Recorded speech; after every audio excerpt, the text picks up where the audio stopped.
Hello, everybody. Welcome back to the Sunday Matinee. I'm your host, Ben Stahl. We're on episode 49. That's right. We're just one episode away from the big one.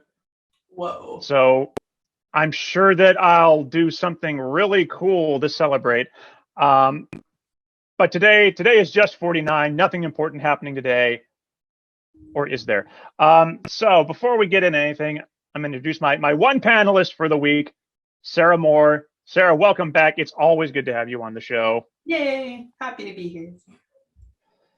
So we're going to be talking about one of my favorite movies of 2012 today. But first, there's plenty to talk about in the news this week, including some stuff that broke just the other day, like out of nowhere. First off, and Sarah, I'm so glad you're here for this one. A Game of Thrones sequel series is in the works, featuring Kit Harington returning as Jon Snow. We just have no work. I mean, come on, HBO. Let's just hope he doesn't ignore his wolf this time. Yeah. But not everything has to be the Marvel Cinematic Universe. You don't have to branch your properties out into every little corner that you possibly can. But on the one hand, I'm excited because Jon Snow was a fan favorite character from the series. Kit Harington was really awesome in the role. And, you know, this sort of being started from scratch without the showrunners from the original series, this could be a good thing. We'll see. You know, at the very least, they're not starting with material from George R.R. Martin and then going off on their own. You know, they get to start from scratch. That's nice. So at least if it's going to suck, we'll know it sucks from the beginning. I know. I'm sure. Please love us again. Please love us.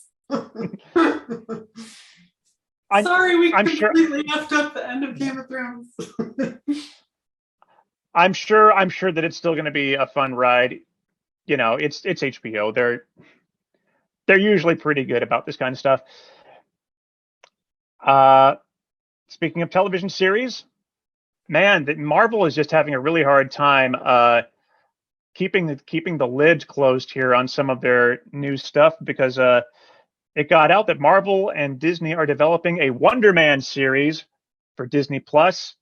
So this character is sort of like a big, like, fun actor character who is also a superhero. He was originally set to cameo in Guardians of the Galaxy 2, as played by Nathan Fillion. And I believe that if you look closely in the scenes on Earth where the Ego's blob thing is destroying Dairy Queen and people are running, I think there's like a movie theater and you can see posters of him on the movie theater. So technically, I think he's already in the MCU, but that doesn't necessarily mean we're going to see Fillion in the role. Although it's one of those roles that I do think he'll be perfect for because he is kind of that, you know, Nathan Fillion type of character. I think that Marvel needs some Nathan Fillion. It's surprising they've gone this long without casting him in a big role. So far, we've only seen him as a big monster alien in Guardians 1. So yeah. Yeah, he hasn't really been in much of anything lately either. Like, we all just need some more Nathan Fillion, probably. At least I can't remember the last thing I saw him in. I think he's still doing The Rookie for ABC. I think that show's still going. So I never watched it. He's been doing a lot of TV work for a while now. But yeah, there's so much untapped potential with Marvel, and they're just so much of it is getting leaked right now. I can't wait to get the actual official announcements from Marvel about this kind of stuff. I believe at D23 later this year. And speaking of Disney, Guy Ritchie has been set to helm Disney's live-action take on Hercules, with Shang-Chi scribe Dave Callahan penning the first draft, and the Russo brothers set to produce. So I liked Shang-Chi, so having Dave Callahan on board is a good thing. The Russo brothers, Can't go wrong with them. They directed some of Marvel's best films, and I had took note the last time I watched this, they also produced the best movie of this year, Everything Everywhere All at Once. Guy Ritchie, though, is a mixed bag. It's you're either getting something great like Lock, Stock, or Snatch, or something not so great. He also, this is coming off of, he directed Aladdin, which I know that was kind of a mixed bag for a lot of people. I still haven't watched the live action Aladdin. I don't know. I still haven't watched pretty much all of their live action films because I grew up with the animated films, and frankly, and I know you can say this about anything, but we didn't need it. I say that now, but you know what? We didn't need the Cabin in the Woods. We got it. We did need Cabin in the Woods. Yes. This final news story is just the best thing to happen this week. This is either going to be the greatest thing ever, or it's going to be a complete disaster. The sequel to Todd Phillips' Joker may feature Lady Gaga as Harley Quinn, and it may be a musical. Incredible. Why not? I mean, the first film was already modeled after Martin Scorsese, so I think that's if they want to keep modeling it, you know, Scorsese did do a musical, so it's either going to be amazing because it's so different from the first film, which I thought was not that great, or a disaster just because it's just, you know, because on paper it does sound like kind of a disaster, but we'll see. We shall see. I might be more into watching it if it was I don't know. The first one I never watched because I don't know. I feel like it's been hard to like want to watch really dark, depressing things lately, given the pandemic and everything. But maybe if there was some musical numbers, that would inspire me to go back and watch the first one because I'm just curious how that's going to work. I think the first one, Joaquin Phoenix's performance aside, I think it's just I think it's overrated. It's got massive bro energy, which not a fan of that. So actually, what was amazing that I did see was I think Saturday Night Live did oh my, I'm like totally blanking on his name, the guy who's Hopper in Stranger Things. He was David Harbour. Grouch. It was like a dark, gritty retelling of Oscar the Grouch. That was pretty fun. Oh, I think I've seen that too. Yep. So that is the news for the week.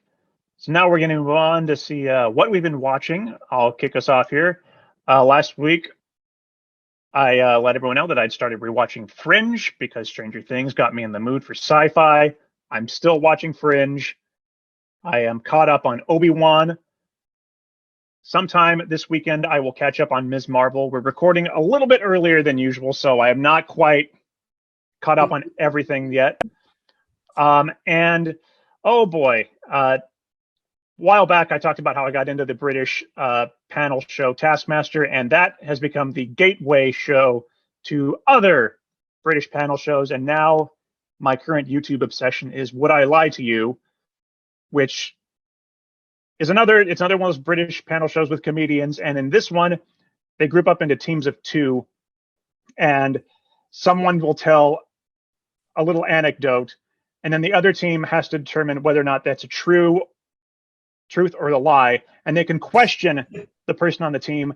And the whole objective is to get the other team to guess wrong. So if you're telling the truth, you might want to embellish it a little bit and say some fantastical stuff about it. If it's a lie, you may want to try and ground it a little bit. So there's a little strategy to it, but there's just all kinds of ridiculous things you learn about these British comedians that end up being true. Like one who he like traded his car for a $15 meal because it was all he had. It's like, oh my gosh. People are crazy. Sarah, what have you been watching this week? let's see, what have I been watching? I have also been watching Obi-Wan. I haven't watched this week's episode yet. We're gonna watch it Sunday, and then we should be good to watch the last one on Wednesday next week. And we'll go into that later, but I've been enjoying it. And we're trying to catch up on Stranger Things because we left off in the middle of season 3. So we're trying to get through season 3 so we can get to season 4 because I've heard good things. And then I've also been watching the show The Staircase on HBO. It's a miniseries. It's like a true crime. I guess Netflix has the documentary of The Staircase. It's like this true crime thing about a man who may have pushed his wife down a staircase, or it may have been an accident. He went to jail for a while and then ended up getting off 12 years later because basically they found out some of the evidence was bad. So there's a Netflix documentary, and then this is the HBO miniseries dramatization of the case. It has like Colin Firth in it and Toni Collette. And it's been, I've been digging it. It's really well done and interesting. I'm kind of a true crime obsessee sometimes, so that's what I've been watching. All right. Well, before we get into the main topic tonight, I forgot to mention in the news the box office update.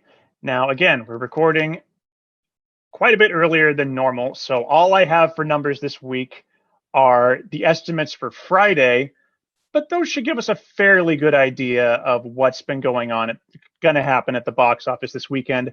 So yesterday, Pixar released their newest film, Lightyear, which tells the story of Buzz Lightyear, the character who became a toy, who just warmed our hearts. So Lightyear opened to an estimated 20,700,000 here in the US, dethroning Jurassic World Dominion to take the number 1 spot. Jurassic World Dominion took in about 15,740,000. Number 2, no surprise there. Top Gun Maverick still holding strong with 10.9 million.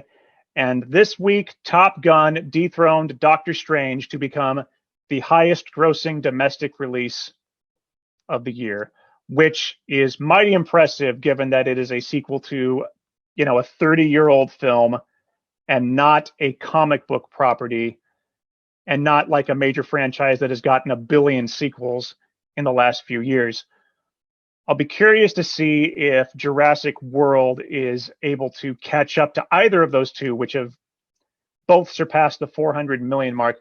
With Thor opening in about 2 or 3 weeks, it's going to be really tough, I think, for Jurassic World to catch up. And with the sort of middling word of mouth on it, we shall see. Holding at number 5 from last week is the Bob's Burgers movie with 349,000. Let's see, dropping from 4 to 6 is the animated film The Bad Guys. Dropping 1 place from 6th to 7th, Downton Abbey, A New Era. Dropping from 7th to 8th, my favorite film of the year, Everything Everywhere All at Once, is still in the top 10, holding strong. Opening this weekend at number 9, Brian and Charles. And then rounding out the top 10, another film which has held its own very well for quite a while, Sonic the Hedgehog 2. So we'll see if those numbers change. It could very well be that Jurassic World will end up beating out Lightyear for the weekend. It's only down by 5 million right now, so not doing too bad. But we'll see how that rolls. Honestly, as far as big movies for the next couple of weeks, I'm just waiting on Thor. Me too. I'll probably see Jurassic World just because I've seen every one of them, but I'm not. I haven't seen the sequel to the last one that came out. I saw the first one with like Chris Pratt and Bryce Dallas Howard, but I didn't see the second one. His second one is regarded to be one of the worst. It just didn't. It didn't look even good in the trailer, so I was just kind of like. But Yeah, I remember when I saw it. I enjoyed it well enough. I think it has a really cool ending, but it's kind of slow to start.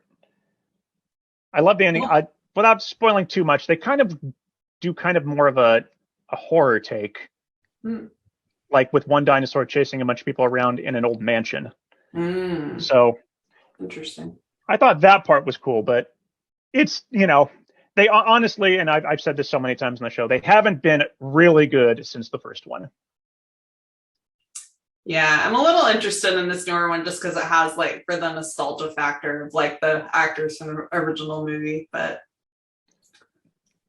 we'll see. We Maybe shall I'll have some see more time to go see indeed. movies in the theater in the summer. And here we are with the actual box office numbers for the weekend.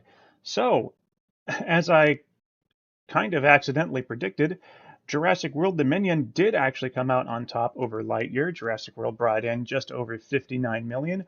Lightyear brought in approximately 50,577,000. So, performing not quite as well as one would expect from a Pixar film. It should also be noted that Jurassic World did drop nearly 60% week over week. Top Gun Maverick added another 44 million to its total. Doctor Strange added 4.4, about 4.45 million. The Bob's Burgers movie stayed in fifth place, brought in about 1.17 million. The Bad Guys dropped from fourth to sixth, brought in an estimated 980,000. Everything Everywhere All at Once held its position at seventh place, staying in the top 10, bringing in 959,631. Downton Abbey: A New Era dropped from sixth to eighth, bringing in 830,000. Sonic the Hedgehog 2 has also managed to stay in the top 10, holding its position at number 9 with 228,392. And the other new film for the week, Brian and Charles, brought in 198,000 with 279 theaters. So that's not bad for that particular film. It should be noted that, yes, again, I think I mentioned this already. Top Gun Maverick did dethrone Doctor Strange as the highest grossing film of the year domestically. It's now at 466 million to Doctor Strange's 405 million. However, Doctor Strange still has a shot of bumping off Captain America Civil War to take the number 9 slot all-time domestic for Marvel Studios, which is pretty impressive. And Doctor Strange actually, as of this recording, will be available to stream on Disney Plus tomorrow, Wednesday the 22nd.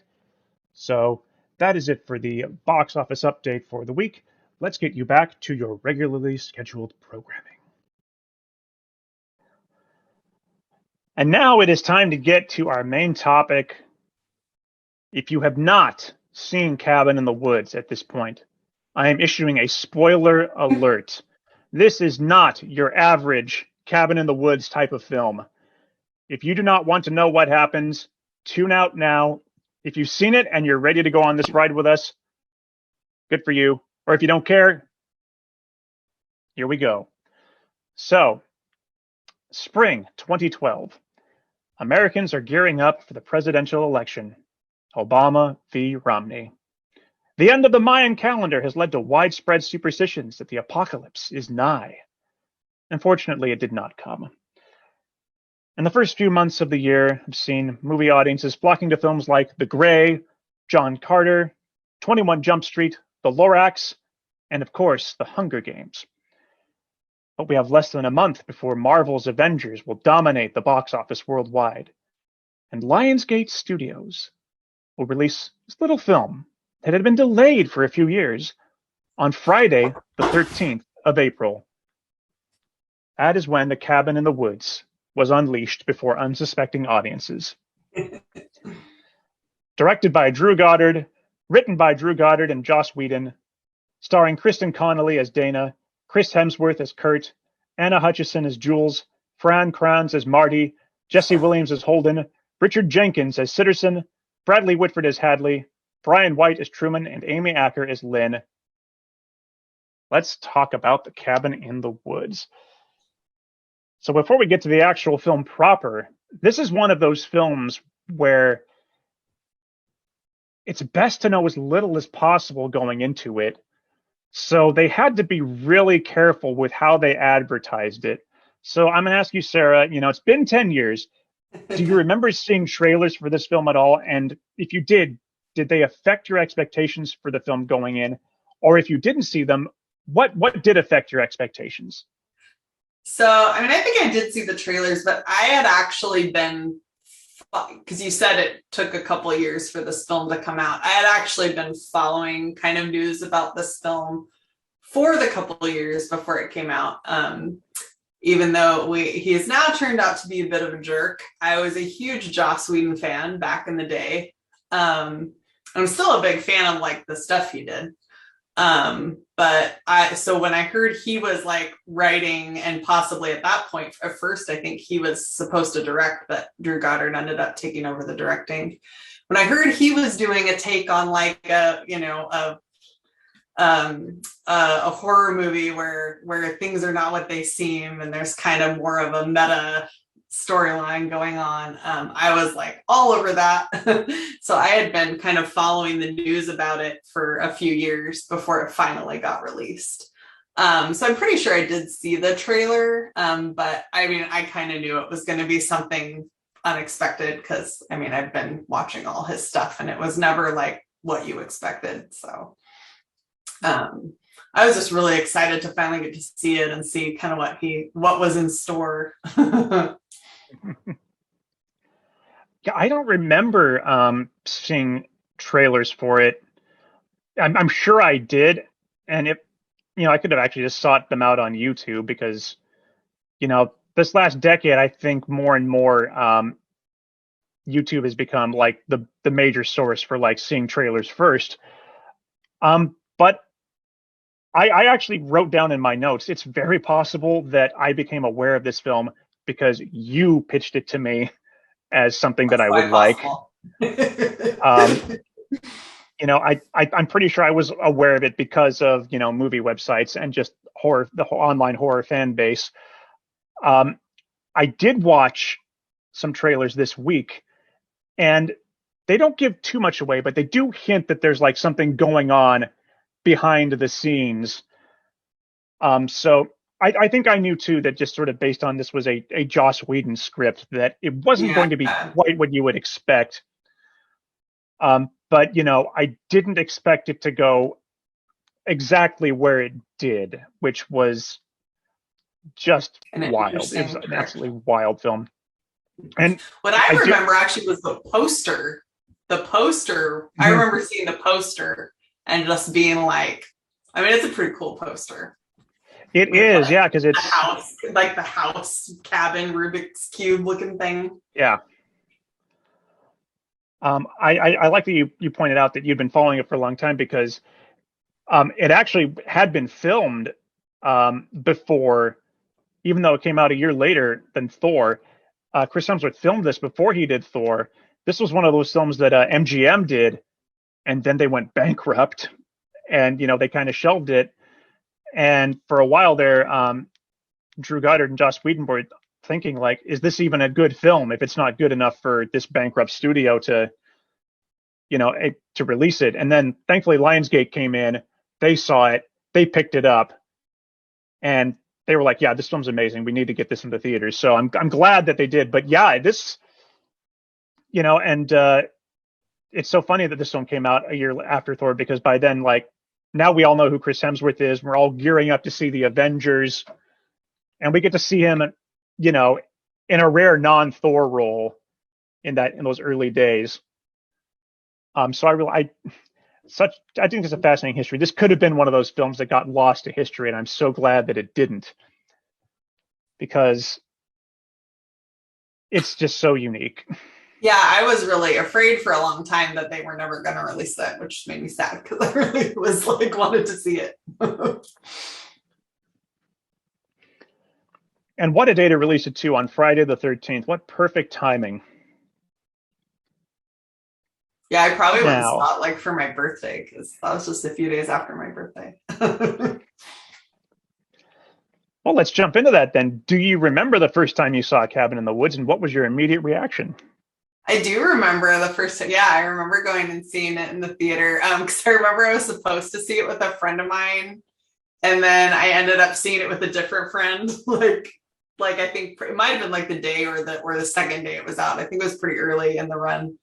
And then I had to go see it with my other friend again, and I pretended that like I hadn't seen it, or I was good pretending that I hadn't seen it yet. But then I ran into like another friend that had been there the first time I saw it, and they were like, "Oh, you came back to see it again," and I was like, "Oh."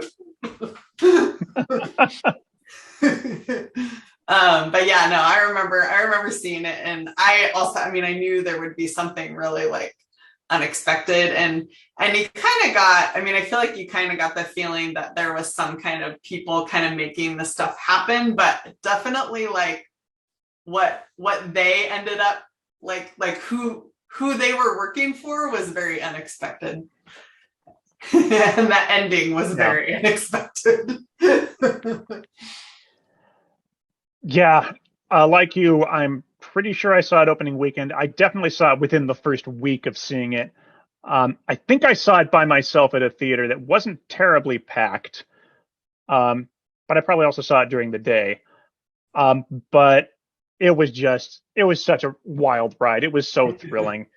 And, to get to that ending where you realize, oh, it's the Elder Gods, and to see the giant hand pop up, hand coming out. like, oh my gosh, they just went there. They didn't. I know. Just, I'm like, well.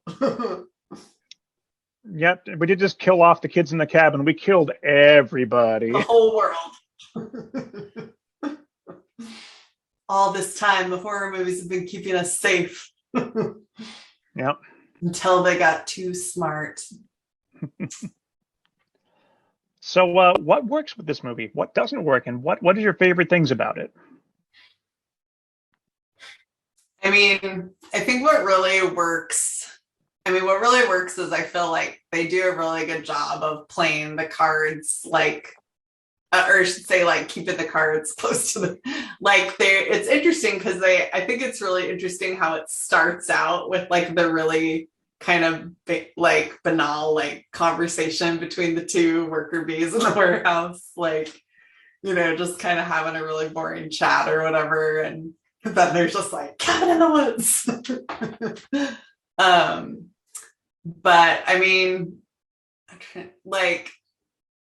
think the fact that it really is a horror movie while also parodying horror movies is part of what really works for it. So I think sometimes have a really good parody, it has to kind of also be the thing it's making fun of.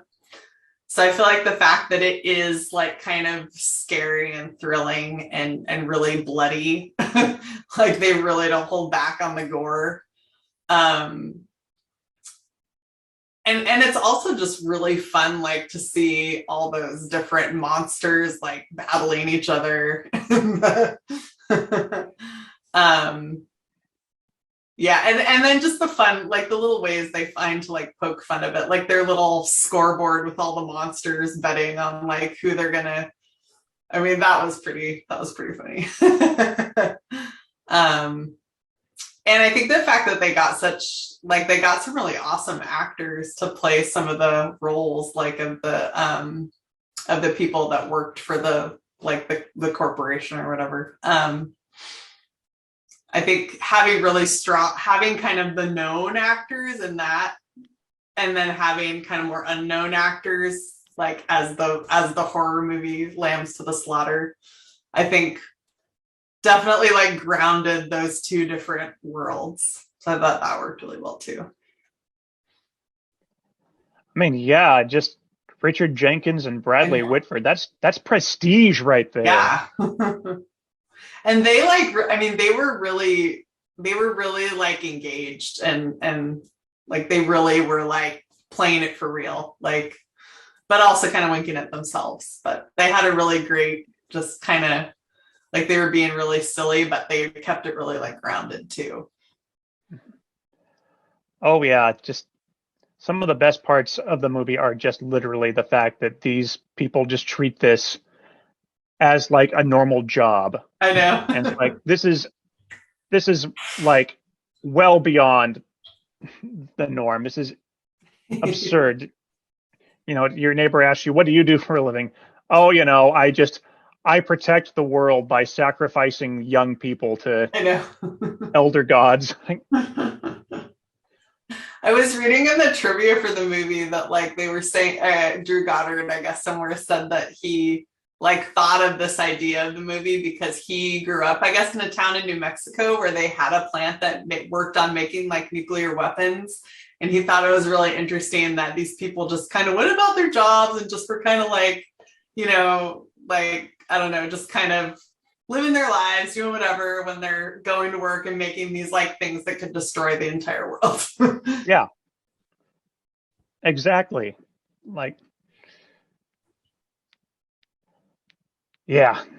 Well, I like it because normally the cabin subgenre of horror isn't my favorite, just because, you know, over the years we've come to expect a very similar story with these types of films, unless you're doing something like this or Evil Dead 2. You know, those films take that genre and they do something different, but they're still very much trying to, you know, ground it in some level of seriousness. You know, this film is, you know, everyone is still dying in painful and awful ways. And in Evil Dead 2, they don't, you know, they're not afraid to throw blood right in your face. But at the same time, you know, it's completely ridiculous at some points when the elevators open and all the monsters just come out and just destroy the soldiers, and you're just like, and you have to pause the movie just so you can pick out like, okay, there's that, because it's so much they throw right at you. And it's just incredible. And I love that. I love the scene where they first go down in the elevator, and then they, you know, you see the werewolf and you see the ballerina, and then you see the Hellraiser guy, and then they pull back and you just see like, oh my gosh, there's like, yeah, they've, you know, they've got hundreds of monsters just hanging out there, and this is just one. You know, and that's a sub story I like about this movie too. This is just one station across the planet that's doing this. They've got the, you know, the Japanese branch, and that storyline, I love that. The Japanese never fail. And this is the one time the evil has been defeated. The soul of the ghost is now in the happy frog. Just the little girls are all safe. Yeah, wonderful take on the recent Japanese horror trend that, you know, had been huge, but in that decade from 2000 to 2010. Yeah. Looking at it now, though, there are two big things. Well, they're not big things. A little nitpicky that I would have loved to see differently. The character of Truman, who is the like the new security guy. I would love for them to have explored his character more, because he's the new guy coming in with all of these veterans, and he's got a little bit of that, you know, guilt. Like, are we really doing the right thing? Like, yeah. And I would have loved to see a little bit more of that dynamic, because it really is, you know, and it's part of the film. It really is disturbing just, you know, how banal this does seem to these people. Like, oh yeah, we're just killing these people to appease the gods. And it's like, you know, it's like, I couldn't do that and not feel some level of guilt. Well, the one Bradley Whitford's character has that moment after they think they've like, you know, won and appeased the gods and stuff, where he starts to kind of talk about like that poor girl, she's going to be so traumatized, and, you know, like, what is the point of all of it? And he starts, and then all of a sudden he's like, tequila. Yep. And then the one other thing is, and, you know, this is just a, you know, it's a thing of the times, but you can tell in some shots that this movie was filmed with the male gaze in mind. But that's also just that genre of horror. It often is, because there's that scene where Jules is dancing in front of the fireplace, and they're like, okay, we're gonna put her butt right in the middle of the frame. It's like, yep, you can tell that some dudes were definitely writing and framing this film.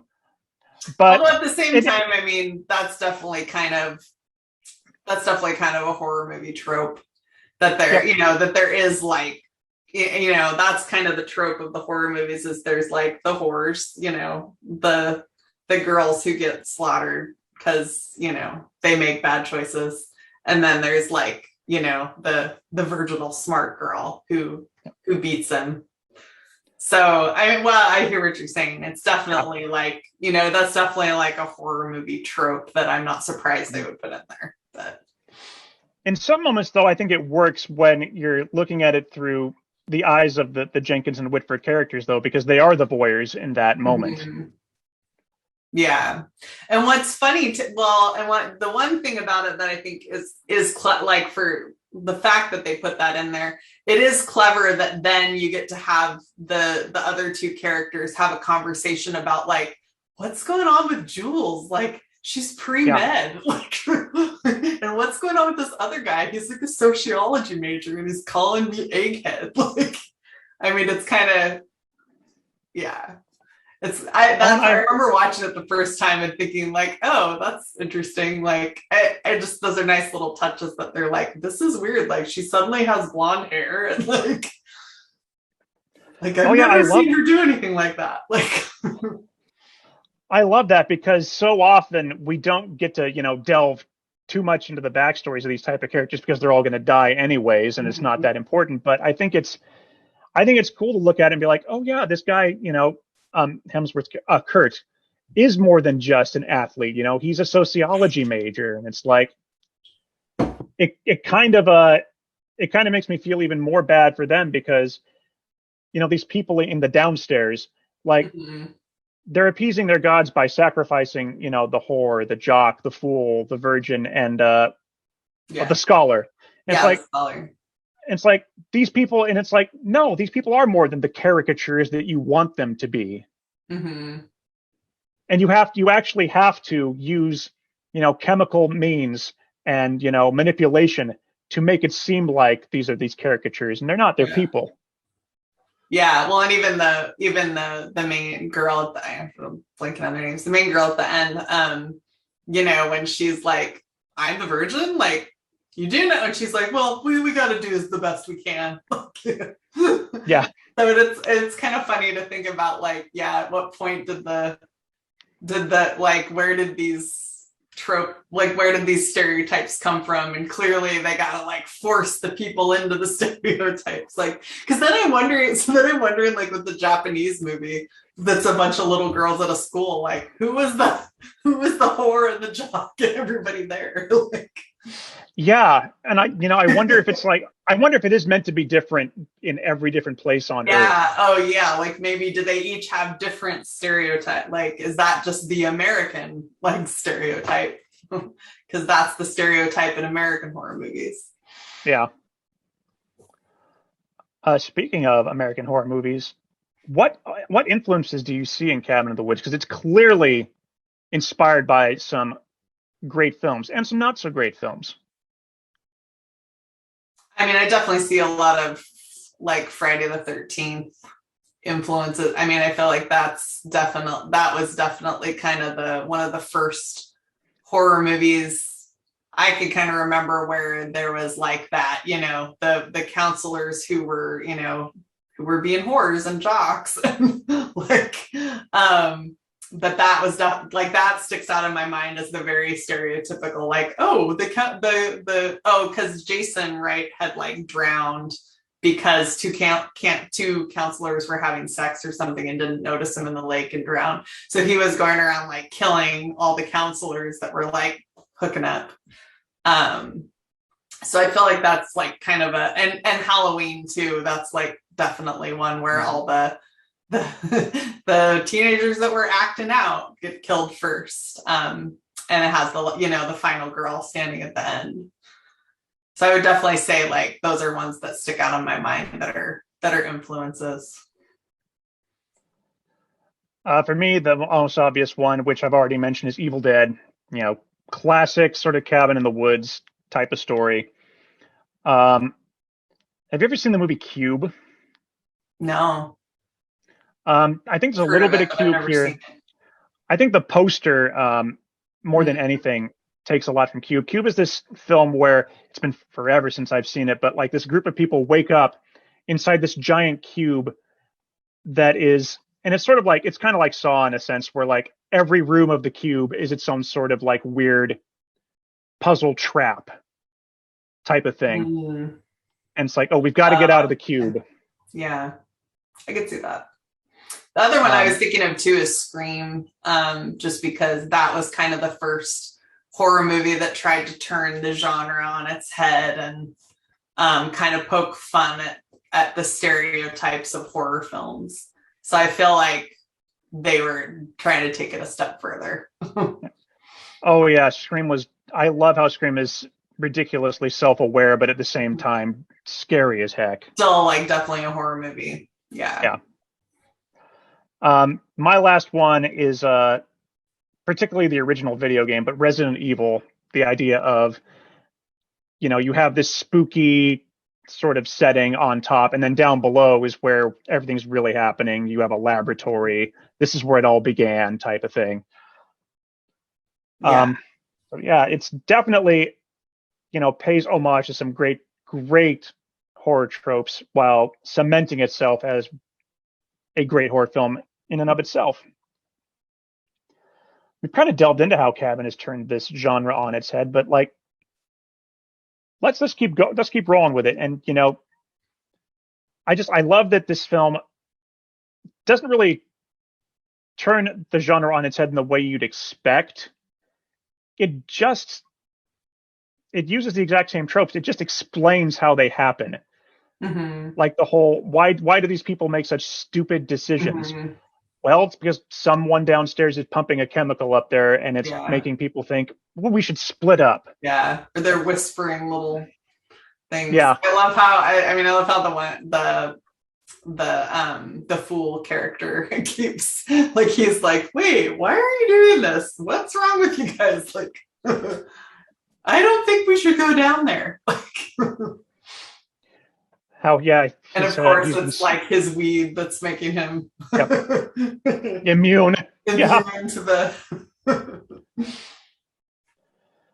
So, I mean, yeah, it doesn't really turn the genre itself on its head. It just, it enhances it by saying it does take away the mystery because, Mm-hmm. there's a lot less supernatural going on with this because, we have the people downstairs who are literally explaining how this is all possible. But I think that's the fun of it, is because sometimes we go into these movies and we think, okay, this is a little bit unbelievable that they, it's very late in the movie after they've had the tunnel cave in and after Kurt has tried to jump the gorge. That was a scene that I remember so well from the theater. Like, you're not expecting it. But Dana's like, I can't remember the name of the scholar, but he's like, we'll just drive the other way. And she says, no, we can't. Don't you get it? They're not going to let us go no matter what. Because every time you watch a horror movie and they go back and like the bridge is out or there's a flood, and it's like, just go the other way. Like, go through the woods. It's like, there's always another way to get out. And it's like, no one thinks about it. And in this case, it's like, you're right. There's no way. There's no way we're getting out of this. So, I think it does a great job of actually making the horror movie make sense. Mm-hmm. Because you do have to suspend a lot of disbelief going into some of these horror films. Mm-hmm.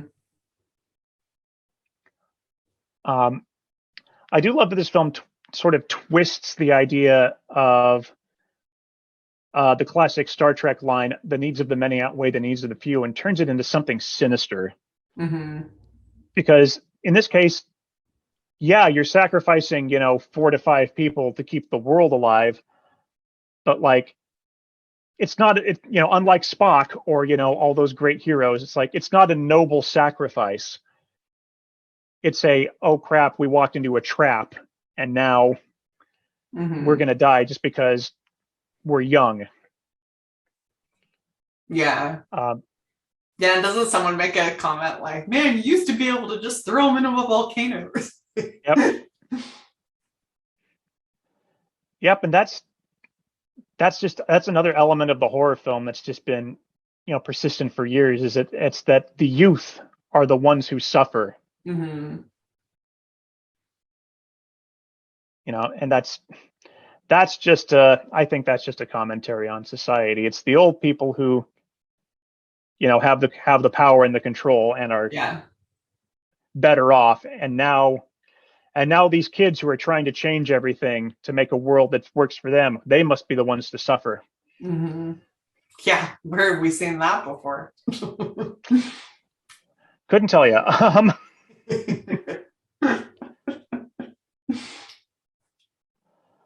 So and ask this then too. How does this, and we kind of talked about this as well. How does Cabin blend horror and comedy? You said parody earlier. I wouldn't call it a parody. I would call it an homage or just a film that subverts your expectations. When I think parody, I think of films like Scary Movie. Yeah. Um, Yeah, I think I feel like there's definitely some moments of parody in Cabin in the Woods. But I think it does a nice blend of having moments of parody and moments of like horror film. Yeah. oh yeah, because I just think of parody and I think of like stuff, and I've never seen it. I've seen one parody, but it wasn't Scary Movie. It was something else, and I can't remember. But it's like the guy, someone, it'd be like someone dressed up as Ghostface from Scream, but they're just like completely incompetent at Yeah. killing. Like that's what I think of when I think parody, and Mhm. like just I think they try to parody. It's the garage door scene from Scream One, Mhm. and I think it's like he's trying to open the garage door, but Yeah. it won't open, like that kind of Yeah. thing. And it's like that's just trying to get a laugh. I laugh here at Cabin in the Woods because Yeah. this concept is so Yeah. ridiculous. I Like feel like they take it. when they're talking to the Harbinger on the phone, that's definitely like a Hmm, parody. And I would even say kind of like Jules, the Truth or Dare game where she's like making out with it. Like that feels a little parody to me. I feel like almost like the to me parts of the kind of Cabin in the Wood horror movie feel kind of parody, and then like the real horror is like what's going on below. But I would definitely say that, yeah, I mean, you're right. I wouldn't say like the whole movie is necessarily a parody. I feel like it has moments of parody. Um, did you ever see that movie Tucker and Dale versus Evil? I did. That came it I think that came out shortly like before this one. I guess I would probably consider that maybe a little more of a parody that's also like grounded. Um, That one, they're playing that one a little bit more for laughs too, right? yeah, I would Because say that one's maybe, but I would also say that's not quite a parody like Scary Movie necessarily. Like there was some kind of weight to parts of it. Um, but I would say like Cabin in the Woods definitely is a little more horror than parody, but I do feel like there's some parody going on. But maybe that's kind of, I would say, Joss Whedon's style too, like in a lot of his other like TV shows and stuff, is that it was usually, I mean, like I'm a huge like Buffy the Vampire Slayer fan, and that show definitely was always like grounded in kind of horror and fantasy. It was foremost like a horror fantasy sci-fi show, but definitely had a lot of like humor and a lot of kind of moments that would parody like those genres too. you mentioned the moment where Jules is making out with the wolf, and Mm-hmm. I forgot to mention that as one of my favorite scenes because even though every time I watch it, even though I know what's going to happen, I'm just ready for like the wolf to come to life Yeah, I because know. it looks so real. I know. Like just its eyes look way too real. It's so Mm-hmm. like and even though she's under the influence of whatever chemical they, are Mhm. spraying in the air, it's like, oh my God, how could you do that? I do remember That's watching so it weird. for the first time and just being like, oh my god, it's gonna like Yeah, that's just creepy moment. but So, that's definitely like a good homage, I would say, to like the slasher movie, because usually, I mean, they always had like a few scenes where you think something bad's gonna happen and it doesn't. So then you're kind of lulled, and then you know when she suddenly does get beheaded. oh, and you know what? There are just some creepy moments early on that like the one-way mirror scene Hmm. is like, ooh. And then, to hide the mirror, you have to put up the painting of the sacrifice. And it's like, oh, Yeah. that's not good either. And I think they both characters say, like, yeah, no way. Kind of Um, some good like foreshadowing mhm. that I feel like the two-way mirror, it's like a very clever foreshadowing. Oh, I just lost my train of thought. Anyway, so you mentioned Tucker and Dale versus Evil.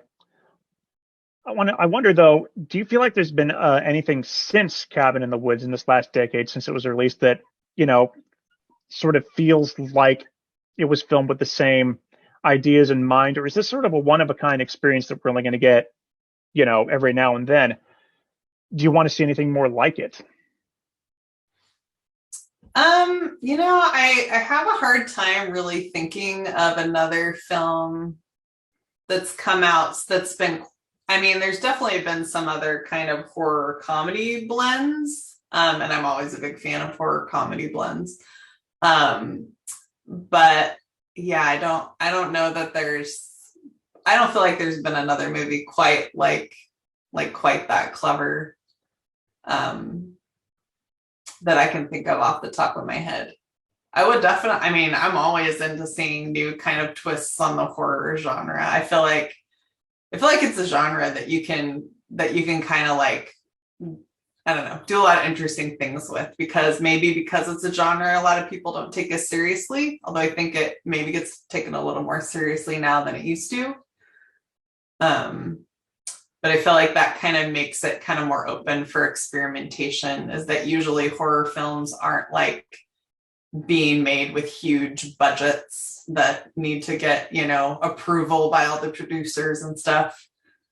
So I feel like it's a good genre for kind of, for experimenting with storytelling,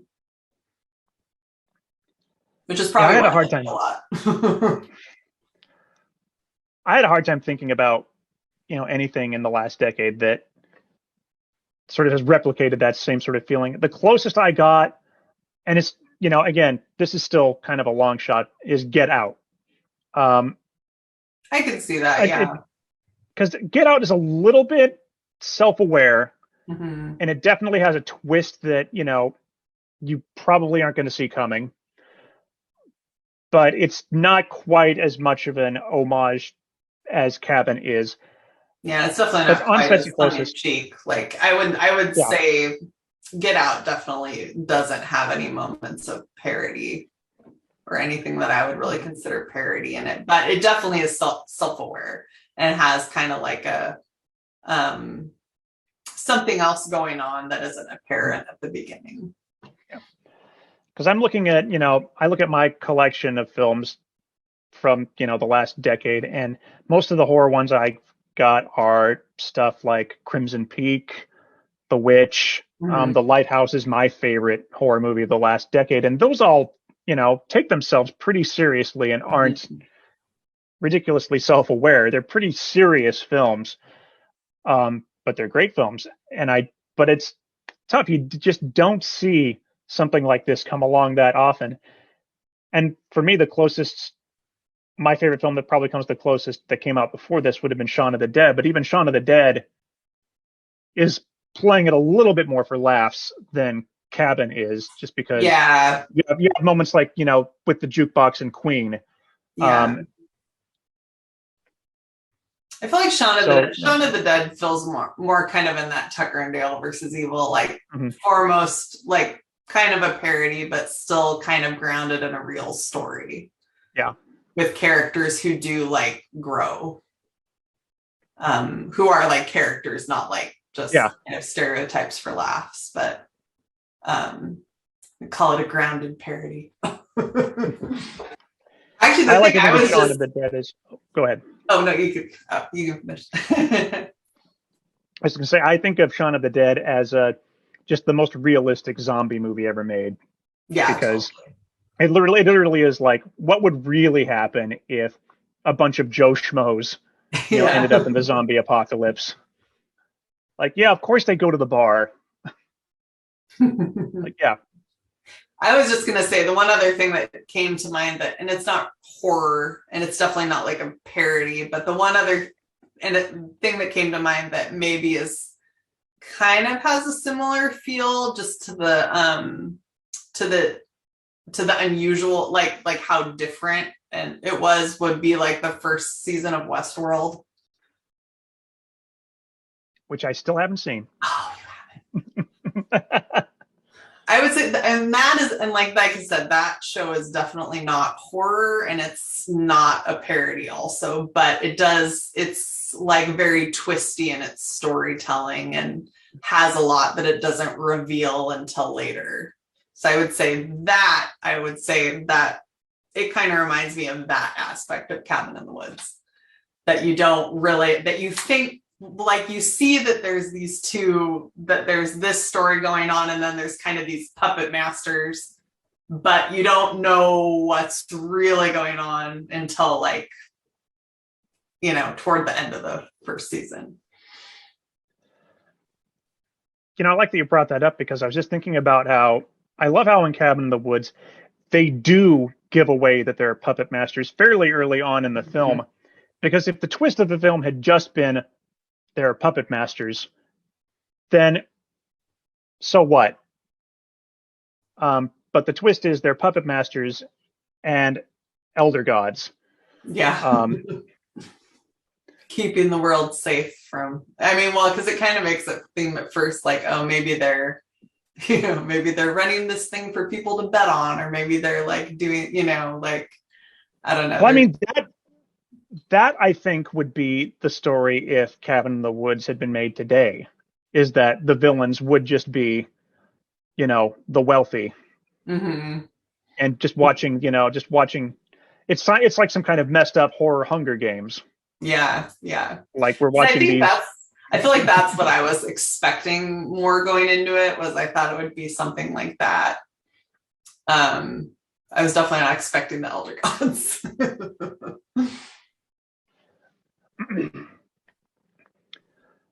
Let's jump ahead here now. Let's again,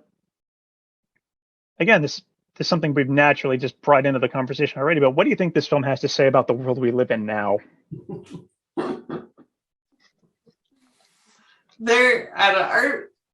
Humans definitely have a preoccupation with, I don't know, just feeling like there's like a puppet master, or feeling like, there's like hidden people behind the scenes, like, I mean, I feel like that's where all the conspiracy theorists come from, is like everybody wants to know some secret thing that's going on behind the curtain.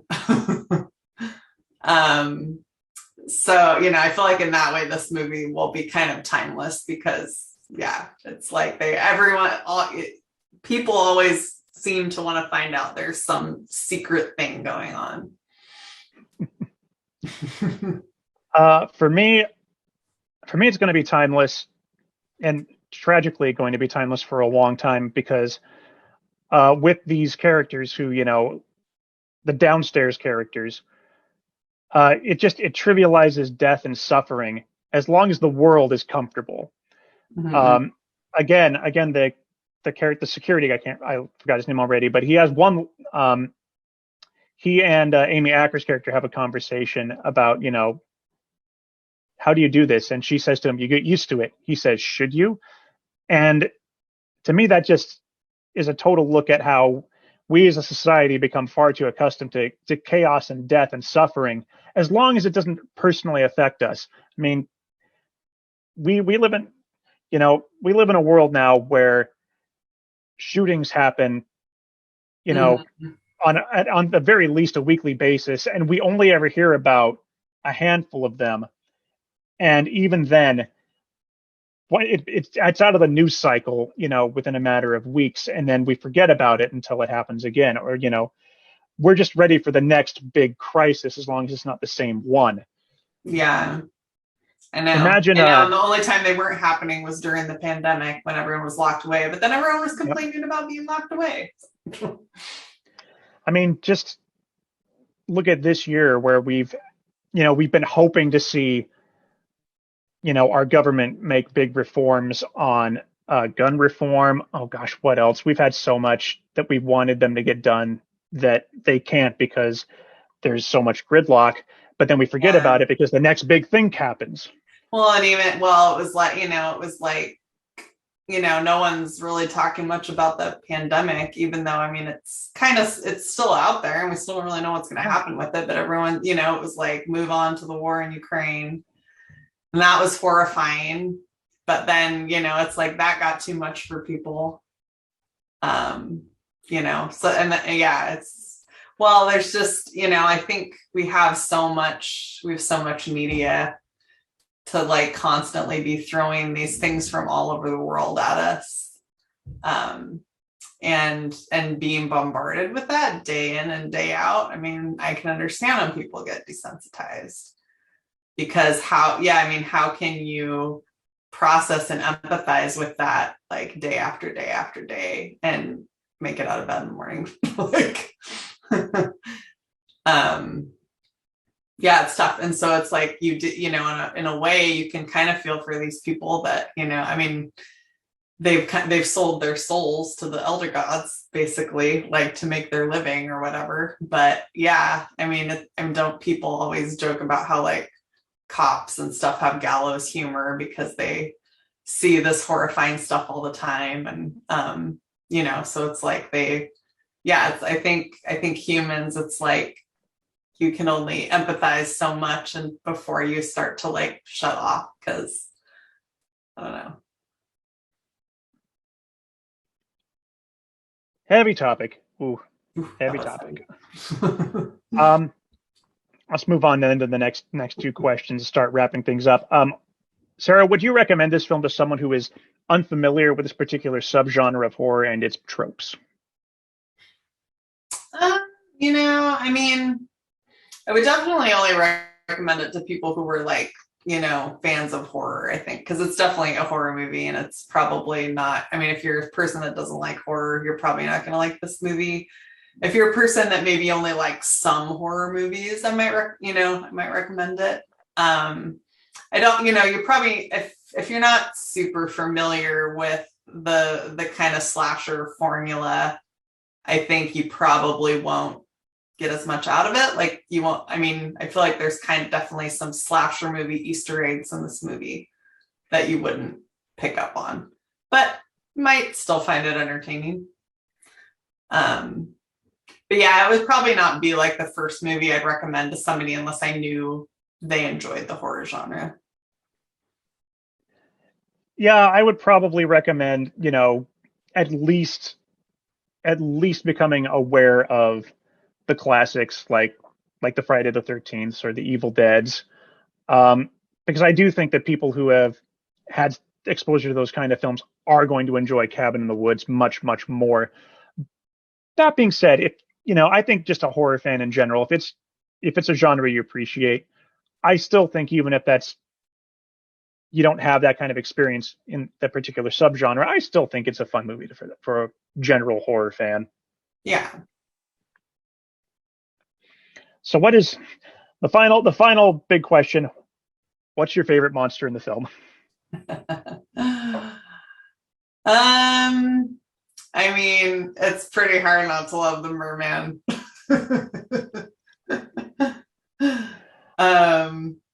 But I also kind of enjoy the ballerina with the multiple teeth.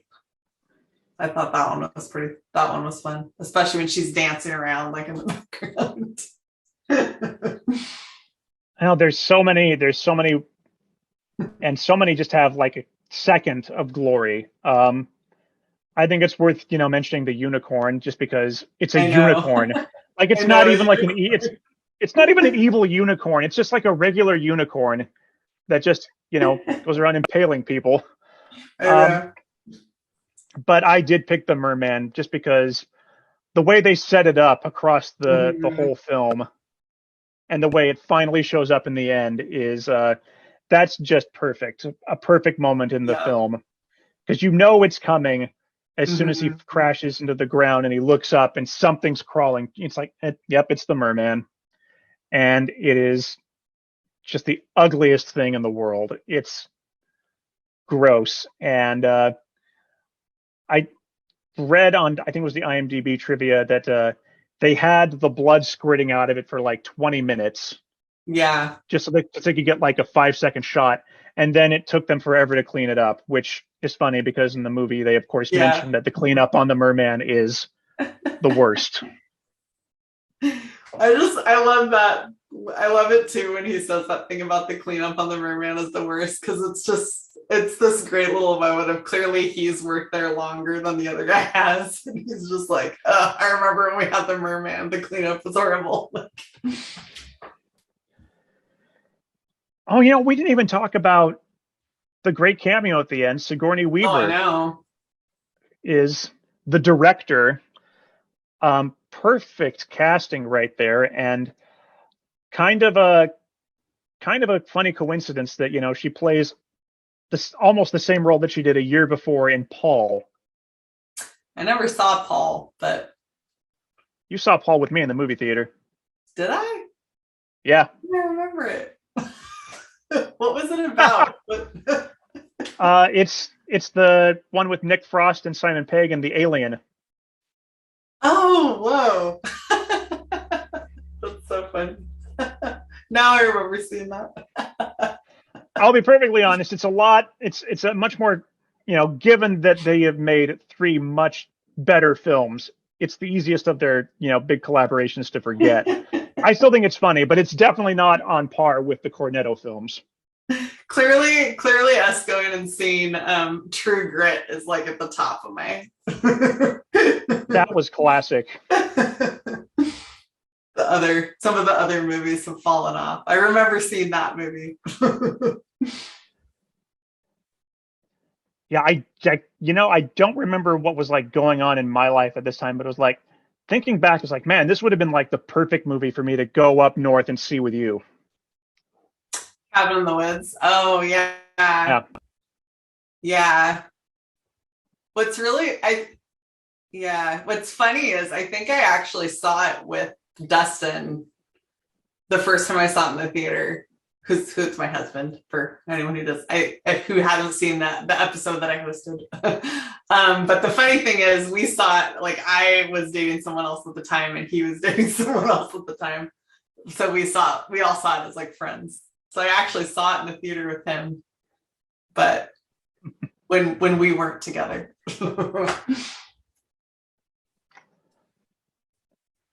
Oh yeah, this film. All right, and start wrapping things up. Jump into final thoughts, Sarah. What are your final thoughts on The Cabin in the Woods? I feel like it's really like a one of a kind movie in the horror genre. It's definitely one I have it on Blu-ray, and it's definitely one I would always want to make sure I have a physical copy of. It's definitely like in my top 10 movies. And it's really great. Like it has a really high rewatch potential because there's just so many little details everywhere that you can pick out. Like, I mean, even like watching and picking out the different monsters because there's so many that, like you said, you only see for like a second. And I feel like they definitely did such a clever job of kind of like foreshadowing and having little Easter eggs for horror fans. Yeah, it's really fun. It's one I'll probably keep watching periodically as the years go by. until there's some other really, really awesome horror movie that turns everything on its head, but hasn't happened yet. So, and I don't know, movies aren't exactly getting more original, but we'll see. Well, like you said, the horror genre is one that does see much more experimentation than most. So I think we're more likely to see the next, weird cabin in the woods type movie than we are a comic book movie that's going to turn that genre on its head. This coming from someone who absolutely loves his Marvel. But yeah, this is a one of a kind type film as of this moment. I love classic horror, and I love what horror has done in the past couple of years with movies like The Witch and The Lighthouse. But I do love that they can experiment, and I do hope that one day we get to see another movie like this. Maybe one that's, I would say probably not a cabin in the woods, but maybe we're going to get one that's going to be, a sort of J horror film turned on its head, because we got to see a little bit of that in this film. And I'd love to see that story of, the Japanese schoolgirls defeating, the Wraith or whatever it is. I think that's wonderful. So yeah, I hope we see something like it again soon.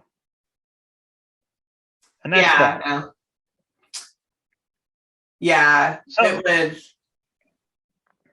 Something else will come. There'll be something new and interesting. I mean, I felt like I remember seeing Scream and feeling like it was really, really innovative and so different from every other, and it even kind of started this whole slew of like new horror movies. But I feel like Cabin in the Woods was like I feel like Scream was a totally different horror movie than I'd seen, and then I feel like there was Cabin in the Woods, and I haven't seen the next new thing yet. Well, now I think about it, maybe we're in for a treat this summer. Maybe Jordan Peele's next film, Nope, will be the one to do that. I mean, the movie's called Nope.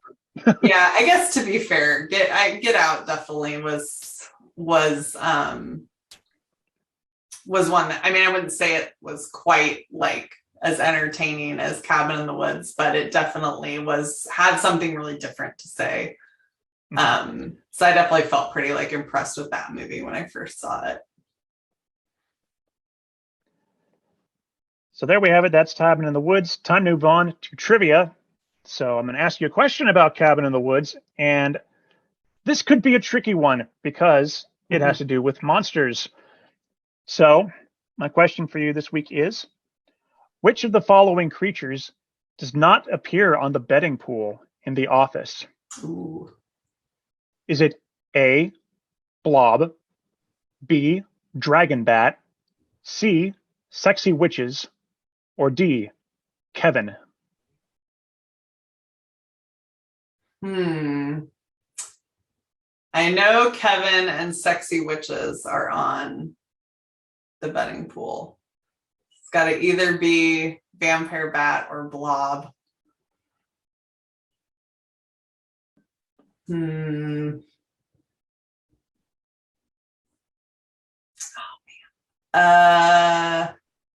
will go with Vampire Bat. Dragon Bat? Dragon Bat, sorry. Yes. All righty. Well, Sarah, I'm sorry to say, it's Blob. Ah, all right.